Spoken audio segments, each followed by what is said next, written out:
Welcome back to Paperweight Thoughts. I'm here to help you navigate the messy parts of adulting. And today, we need to talk about a silent weight that is quietly exhausting almost everyone I know. I want you to think back for a second to when you were 10 years old. Think about what it actually took to make a best friend back then. You literally just had to stand next to the same kid in the cafeteria lunch line 3 days in a row. Or maybe you both just happened to reach for the exact same blue Glacier Freeze Gatorade after soccer practice. And boom, that was it. You were bonded for life. There was no networking strategy. There was no forced small talk. Making friends was just a completely effortless, invisible byproduct of your environment. Now I want you to look at what your life feels like right now, in your late 20s or your 30s. Trying to schedule a simple 45-minute coffee catch-up with someone you genuinely care about feels like a second full-time job that you never actually applied for. It requires 3 weeks of lead time. It requires cross-referencing a shared Google Calendar. It means navigating a 40-minute bumper-to-bumper commute on a random Thursday evening when all you really want to do is go home, take off your hard pants, and stare at the ceiling. It requires the logistical precision of a military operation just to drink a $7 oat milk latte and complain about your boss. If you have ever looked at your weekend calendar and felt a sudden wave of pure, unadulterated exhaustion over a Sunday brunch that you actively planned, I want you to let me know in the comments. Seriously, type it out right now. Because I need you to see how many other perfectly normal people are feeling the exact same way. You aren't antisocial. The game just changed, and nobody bothered to hand you the new rulebook. Here is where we fall into a really dangerous, low EQ trap.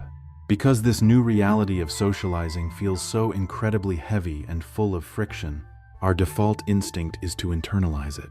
We sit on our couches, staring at a pile of unread text messages, and that anxious inner monologue starts spinning. We think to ourselves, maybe I am just bad at making friends now. Maybe I have become too boring. Maybe people secretly find me annoying, and that is why nobody is reaching out to me first. Because we are terrified of conflict, we silently swallow this weird resentment.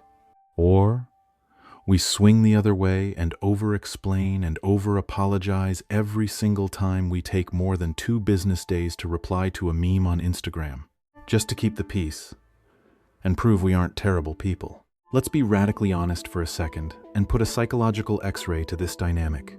You are holding yourself to a standard of friendship that literally no longer fits the architecture of your adult life. You have not lost your social skills. Your bandwidth is just fundamentally tapped out.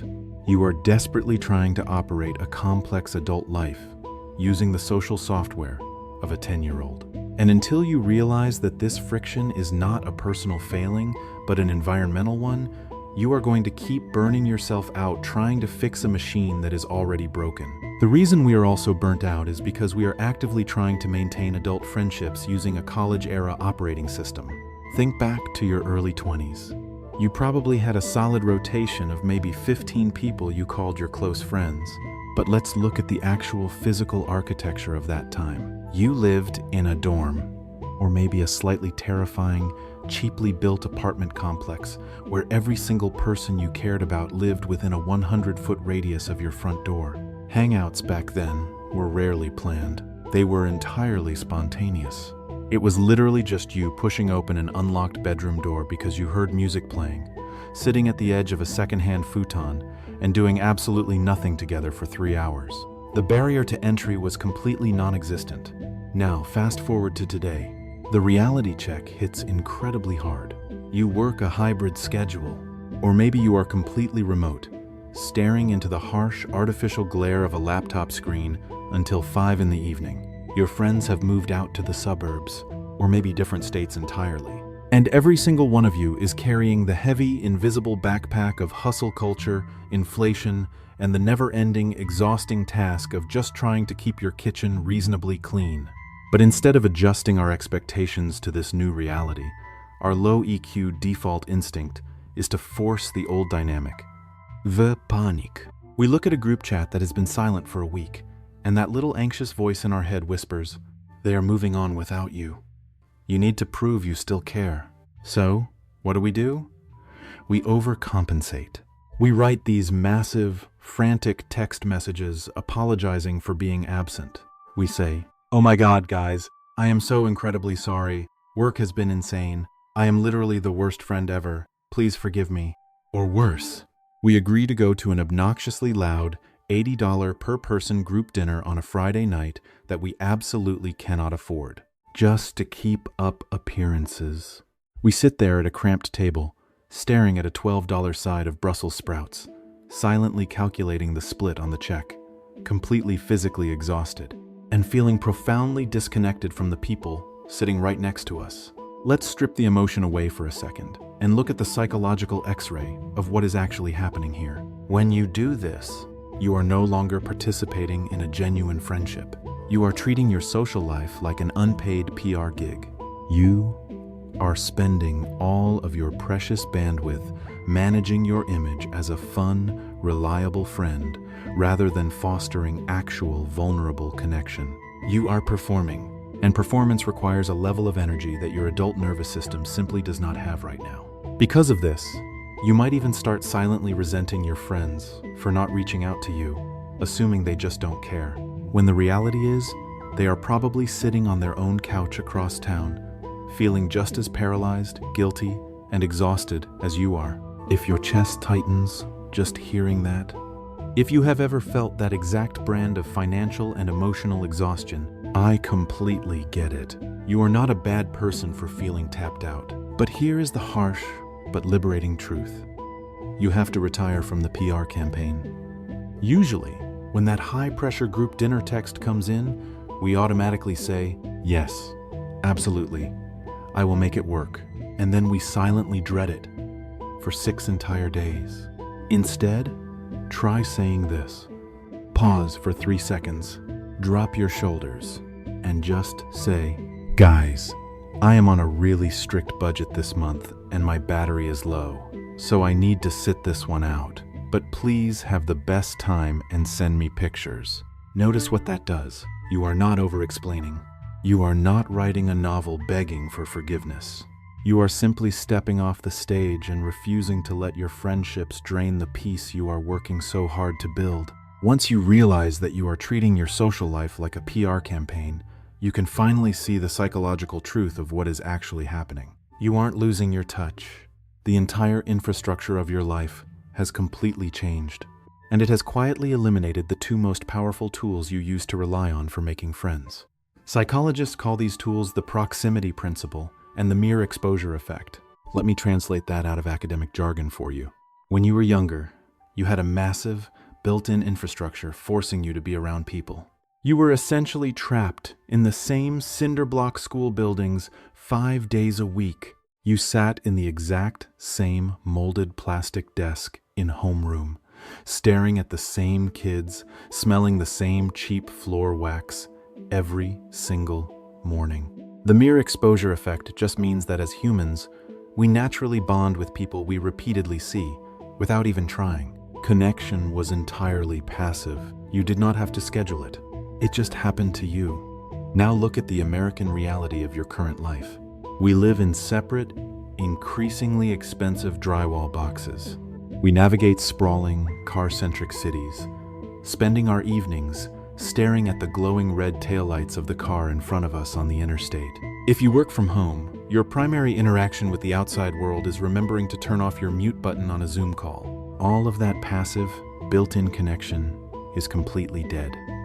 Because of this modern isolation, friendship has mutated from a natural, effortless occurrence into a highly active, aggressively intentional task.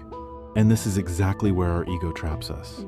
Our low EQ default is to look at this sudden friction and immediately blame ourselves. We lay in bed on a Friday night, scrolling through Instagram, and we see an acquaintance posting a perfectly curated photo of 12 bridesmaids in matching silk robes. Instantly, that familiar, heavy anxiety drops into our stomach. The inner monologue starts screaming at us, saying that we are fundamentally failing at life. We tell ourselves, "If I don't have a massive, chaotic group of friends taking over a patio this weekend, I must be completely unlovable." If I am sitting on my couch alone, I am losing the game. Let's put the psychological X-ray to that specific feeling. That is your ego, aggressively holding onto an outdated metric of success. I need you to understand that modern adult infrastructure is inherently anti-community. Your mental bandwidth is already being constantly hijacked by paying $2,000 in rent, by trying to understand why a single bag of groceries costs $100, and by simply trying to survive the corporate ladder without having a total breakdown. You are not broken. You are just experiencing the quiet shift of adulthood. Here is the harsh but deeply liberating truth. As you get older, absolute peace becomes vastly more valuable than having a massive entourage. But because of our ingrained people-pleasing habits, we resist this shift. Usually, when we realize our circle is shrinking, we panic. We instinctively try to revive dead friendships, sending out desperate texts, trying to scrape together a happy hour that neither person actually has the energy to attend. Instead, I need you to radically reframe this internally. The next time you are sitting in your apartment on a Saturday and you feel that wave of guilt over not having big plans, pause, take a deep breath, keep your physical body completely still, and tell yourself this: my social circle is getting smaller because my standards for peace are getting higher. It is perfectly healthy to intentionally downgrade your social roster to protect your energy. You do not need a massive group of friends to validate your worth as a human being. Letting go of that specific ego trap is the single most powerful thing you can do for your mental health right now. Because once you stop fighting this quiet shift, you can finally start building the kind of low-pressure community that actually fits the life you are living today. So, how do we actually execute this in real life? How do we embrace this new normal without feeling incredibly guilty? It requires a strategy of strategic detachment. We have to fundamentally change how we invite people into our lives, how we respond to them, and how we finally escape that endless, exhausting dance of saying, "Oh my God, we should definitely get together soon," and then letting that text rot in our phones for 6 months. Let's do some tactical roleplay, because you need exact scripts to protect your peace. Scenario 1 is escaping calendar guilt. Picture this. You are sitting on the edge of your bed, staring at a text from a friend you genuinely love, but haven't seen in 2 months. Your chest physically tightens. The anxious inner monologue takes over, and your people-pleasing default kicks in. Usually, we frantically type back, "Oh my God, I am so incredibly sorry. I've been MIA. Work has been insane. I'm the worst. Let's definitely try for dinner next month." Let's look at the psychological X-ray of that response. You are centering your own anxiety. You are breeding guilt, and you are setting up yet another massive logistical failure for next month. You are just kicking the heavy can down the road. Instead, I want you to pause for 3 seconds, completely drop the apology, and text this exact script. "I'm in a really heavy work season right now and don't have the bandwidth for a dinner, but I miss you. Can we trade voice notes on our commutes this week?" Look at why that works. You are offering genuine emotional connection, but you are completely removing the logistical nightmare of a commute and a reservation. Scenario 2 is lowering the stakes of the invite. Let's say you actually do want to see someone, but the thought of dedicating a massive chunk of your weekend to them makes you want to take a nap. The low EQ default is to overpromise. We say, "Let's plan a big brunch downtown on Sunday." But that is incredibly high pressure. It is expensive. It takes 4 hours out of your weekend, and by Friday night, you are already dreading it. Instead, try lowering the barrier to entry completely. Keep your voice totally casual, and ask this: "I'm running errands at Target on Saturday morning. Do you want to grab an iced coffee and walk the aisles with me for an hour?" This is brilliant because there is zero pressure. It is highly intimate, and most importantly, it integrates directly into the life you are already living. You do not have to perform. You just get to exist next to each other. Finally, scenario 3, gracefully declining a forced connection. Someone invites you out, and your entire physical body instantly rejects the idea. You know you don't have it in you, but because you are terrified of conflict, You make up a fake excuse.